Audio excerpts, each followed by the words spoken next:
Hello guys, welcome back to my YouTube channel yes chemi study. वे आप success. मैं हूं आपका एजुकेटर शिवम मिश्रा और ये हमारा जो क्लास 12th बायोलॉजी का जो मेरे प्यारे बच्चों हमारा चैप्टर 7 है, इवैल्यूएशन यानी कि विकास का हमारा अगला आज लेक्चर है और बहुत सारी चीज़ों को इसमें डिस्कशन करना है।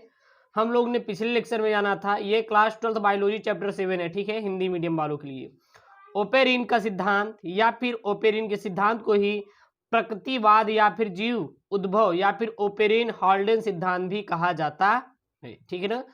तो उन्होंने यह बताया था हमारा कि पृथ्वी जो थी पहले आग की गोले जैसी थी और धीरे धीरे ठंडी होती गई, फिर भौतिक एवं रासायनिक प्रक्रियाओं के कारण यहाँ पे अकार्बनिक और कार्बनिक यौगिकों का निर्माण हुआ और जो संगठित होकर जटिल यौगिक बने और इन अजीवित कार्बनिक यौगिकों के परस्पर मिलने से एक ऐसी रचना का निर्माण हुआ जिनमें जीवन के लक्षण विद्यमान थे, ठीक है ना। और इसी मत के अनुसार पहले पृथ्वी बनी, फिर उसके बाद 7 चरणों में जीवन की उत्पत्ति हुई। तो उन 7 चरणों को हम लोग डिस्कशन कर रहे थे।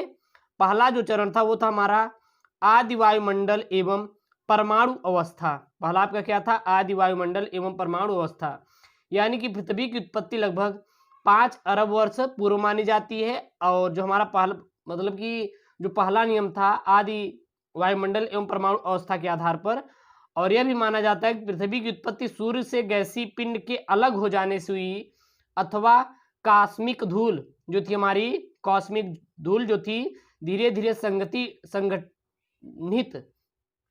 हुई और जिनसे संपूर्ण ब्रह्मांड बना। ओके, और अब हमारा है अणुओं एवं सरल अकार्बनिक यौगिकों का निर्माण, ठीक है ना। यहाँ पे हम लोग इस वीडियो लेक्चर में यही जानेंगे। तो आदि वायुमंडल में हाइड्रोजन जो है 90% है और सबसे अधिक है। हाइड्रोजन क्या है?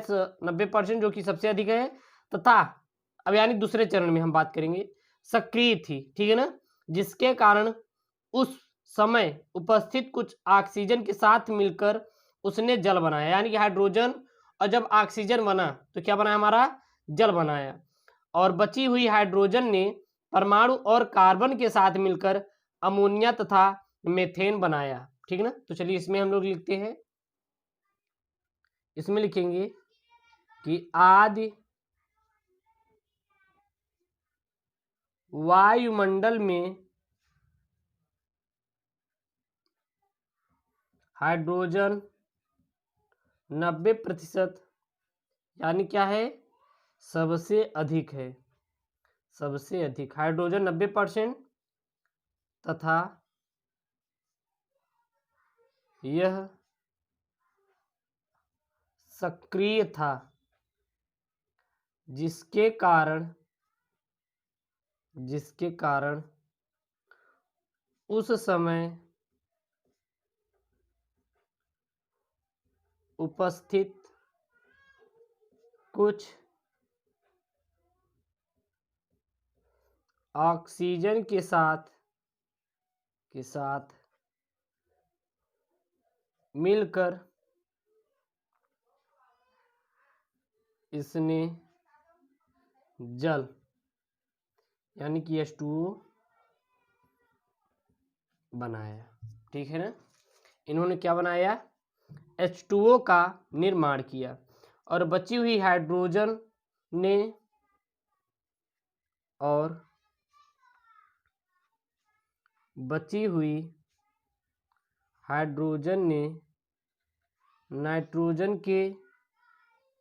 नाइट्रोजन और कार्बन के साथ मिलकर अमोनिया का रासायनिक सूत्र क्या होता है?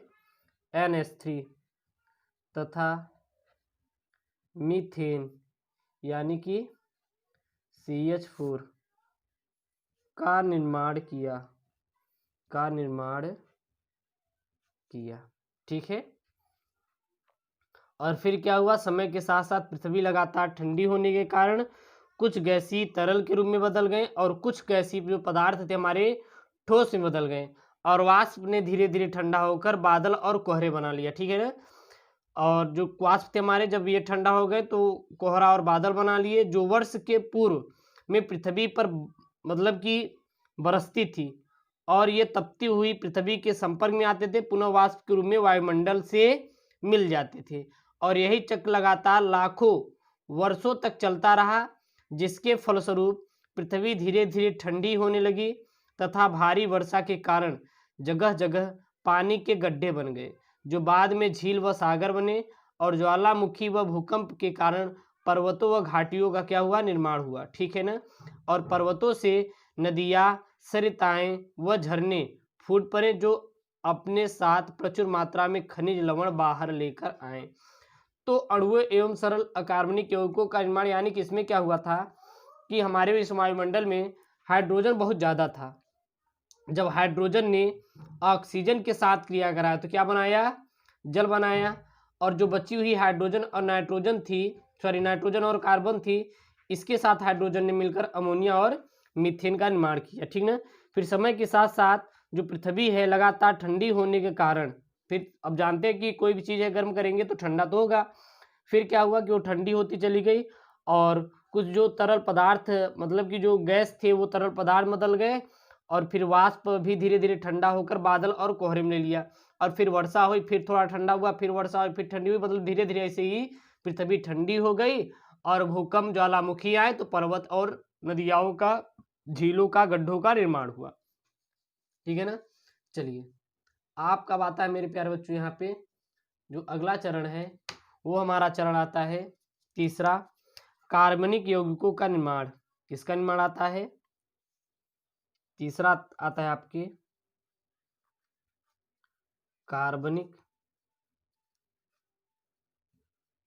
यौगिकों का निर्माण।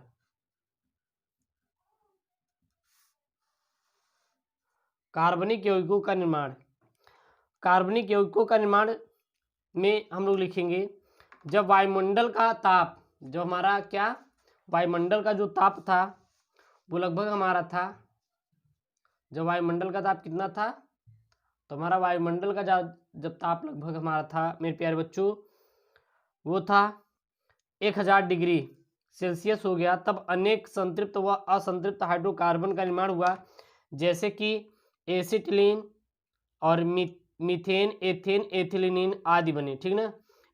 इनके जल वाष्प के साथ साथ संयुक्त करने से एल्डिहाइड, कीटोन्स तथा कार्बनिक अम्ल के अणु बने। अब और उपरोक्त यौगिकों के संघनन और बहिलीकरण तथा ऑक्सीकरण के साथ शर्कराएं जैसे कि ग्लिसरॉल और वसा अम्लों का निर्माण हुआ था।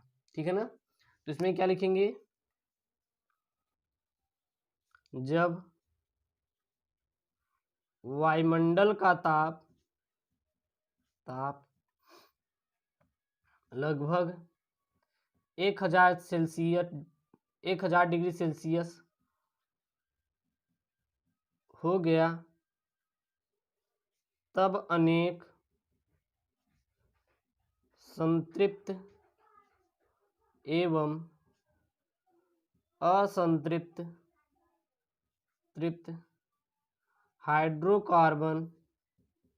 हाइड्रोकार्बन का निर्माण हुआ, जैसे क्या क्या थे हमारे, एसिटिलीन और मीथेन और एथेन। ठीक है ना, आदि इनका क्या हुआ, निर्माण हुआ। ओके। और इनके जल वाष्प के साथ संयोग करने से, इनके जल वाष्प के साथ संयोग करने से एल्डिहाइड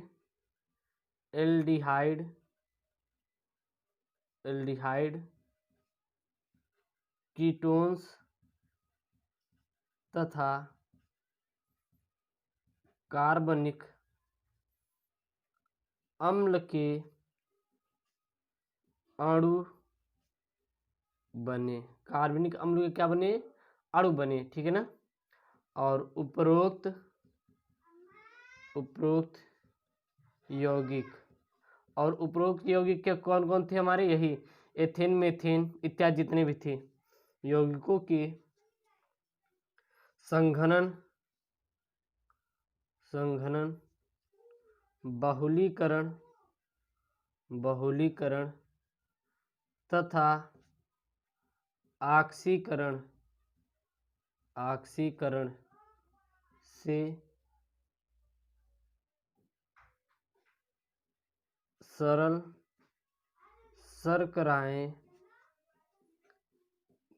ग्लिसरॉल, वसा अम्ल तथा अमीनो अम्लों का निर्माण हुआ।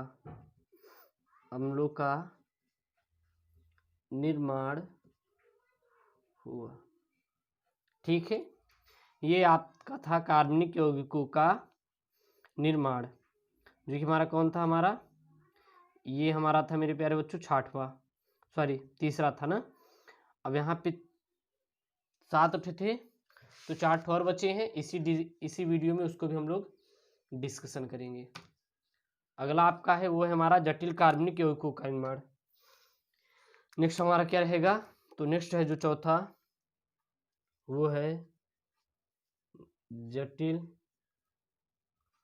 कार्बनिक यौगिकों का निर्माण।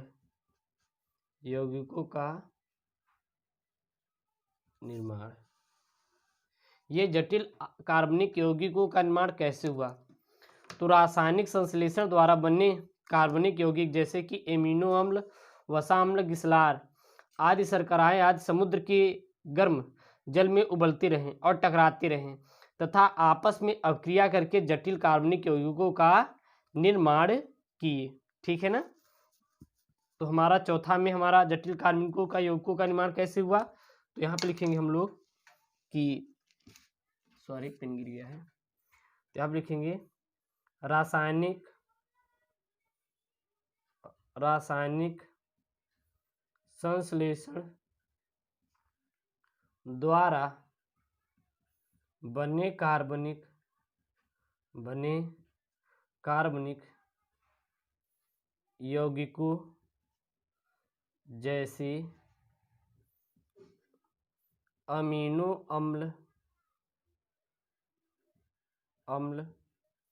वसा अम्ल, ग्लिसरीन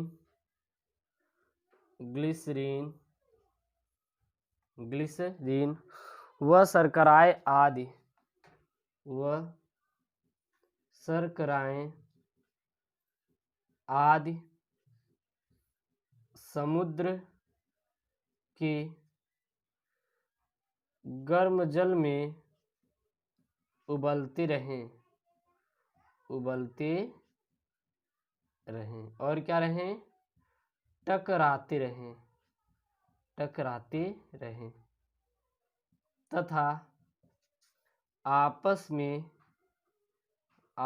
में क्रिया करके जटिल कार्बनिक यौगिकों का निर्माण किया। और फिर ये किसका निर्माण किया? ये जटिल कार्बनिक यौगिकों का निर्माण किया। ठीक है। और फिर मोनोसैकेराइड शर्कराएं के अणुओं के साथ संयोजन करके डाइसैकेराइड तथा मंड और सेलुलोज ग्लाइकोजन जैसे पॉलीसैकेराइड का निर्माण हुआ।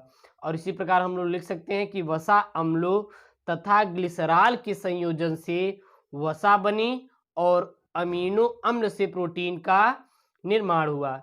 इसी प्रकार फास्फोरस जो अम्ल थे वो शर्करा तथा नाइट्रोजीनस क्षार के चक्रीय प्यूरिन्स एवं पिरिमिडिन्स से न्यूक्लियोटाइड का निर्माण हुआ। और न्यूक्लियोटाइड क्या थे? अणुओं के मिलने से न्यूक्लिक अम्ल बना, जो जीवन की उत्पत्ति के लिए सबसे महत्वपूर्ण था। ठीक है ना। तो यहाँ पे और हम लिख लेंगे कि एमिनो अम्ल से प्रोटीन का निर्माण हुआ। यहाँ पे क्या लिखेंगे? यहाँ पे हम लोग लिखेंगे कि अमीनो अमीनो अम्ल से प्रोटीन का निर्माण हुआ। अमीनो अम्ल से किसका निर्माण हुआ? तो प्रोटीन का निर्माण हुआ, ठीक ना। इसी प्रकार फास्फोरिक अम्ल, शर्करा तथा नाइट्रोजीनस क्षार के चक्रीय यौगिक प्यूरिन्स एवं पिरिमिडीन्स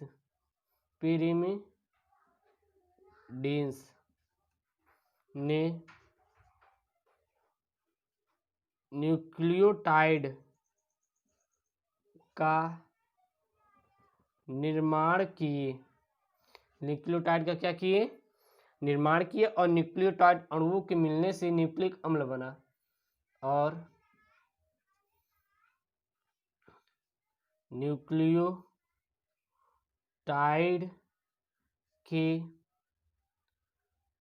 अणुओं के मिलने की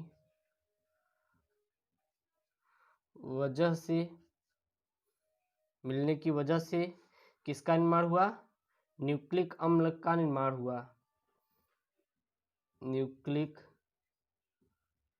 अम्ल का निर्माण हुआ जो जीवन उत्पत्ति में क्या थे? ज़्यादा महत्वपूर्ण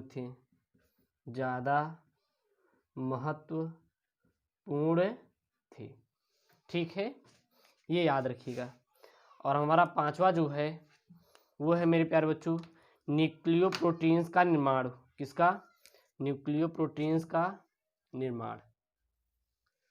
अगला आपका क्या है? तो अगला है यहाँ पे पांचवा न्यूक्लियोप्रोटीन्स का निर्माण। न्यूक्लियोप्रोटीन्स का निर्माण में क्या लिखेंगे?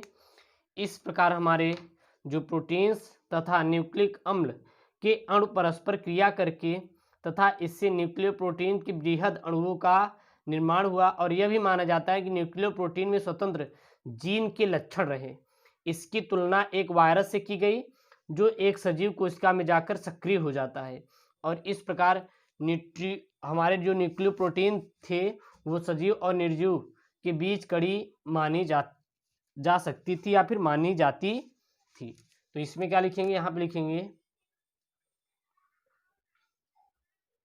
इस प्रकार बने प्रोटीन्स तथा न्यूक्लिक अम्ल के अणु परस्पर क्रिया करते रहें तथा इसके फलस्वरूप न्यूक्लियोप्रोटीन्स के बृहद अणुओं का निर्माण हुआ। ठीक ना, का निर्माण हुआ। और इसी में यह भी माना जाता है कि जो न्यूक्लियोप्रोटीन्स में स्वतंत्र जीन विद्यमान थे। ठीक ना, और यहाँ क्या लिखेंगे? जो कि इसमें स्वतंत्र जीन भी विद्यमान थे।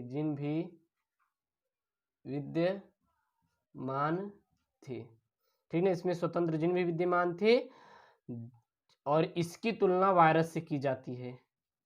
इसकी तुलना वायरस से की जाती है, की जाती है, ठीक है ना। और जो सजीव कोशिका में जाकर सक्रिय हो जाते हैं, जो कोशिका में जाकर सक्रिय हो जाते हैं, क्या सक्रिय हो जाते हैं। और जो कोशिकाओं में जाते हैं, कोशिकाओं में जाने के बाद क्या हो जाते हैं, सक्रिय हो जाते हैं। तो मेरे प्यारे बच्चों, इस वीडियो लेक्चर में हम लोग इतना ही डिस्कशन करेंगे। आगे हमारा जो बचा है कोलाइड्स और हमारा कोएरेस वेट्स तथा आदि कोशिकाओं का निर्माण, फिर हम जानेंगे पूर्व केंद्रीय कोशिकाओं का निर्माण। ये दो बचा है और फिर हम उसके आगे की ओर डिस्कशन करेंगे। और ये हमारा क्लास 12 बायोलॉजी चैप्टर हमारा जो 7 है उसका ये टॉपिक है। ओके दोस्तों, थैंक यू, जय हिंद। और सभी वीडियो आप प्लेलिस्ट में वॉच कर सकते हैं।